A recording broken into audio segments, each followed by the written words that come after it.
না কি করে বলছে আমার স্বামী যেখানে কাজে যায় সেখানে কিন্তু আপনার ওখানে কাজে যাচ্ছে না। আপনি কি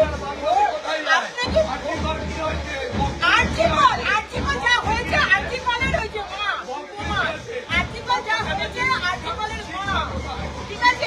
তারপরে কি তার আর্থিকলের কথা বলবেনই না? আপনাদের মুখে আর্থিকলটা কি মানায়?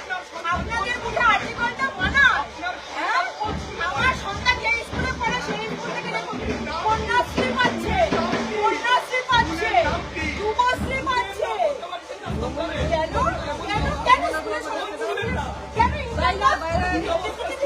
কেন কি অবস্থা? কোনো অবস্থা খারাপ নেই, আপনি ভুল ভাবছেন। আপনি হয়তো জানেন না আমাদের এখানকার অবস্থা, আপনি জানেন না। আজকে মমতা ব্যানার্জির জন্য আছে কিনা সবাই বলে, সামনে আসো মমতা ব্যানার্জির জন্য আজকে সবাই রয়েছে, নাহলে কি অবস্থা? চিকিৎসা মমতা ব্যানার্জি আছে বলে চিকিৎসা হচ্ছে, মমতা ব্যানার্জি আছে বলে চিকিৎসা হচ্ছে, মমতা ব্যানার্জি আছে বলে আমরা খেতে পাচ্ছি। এবার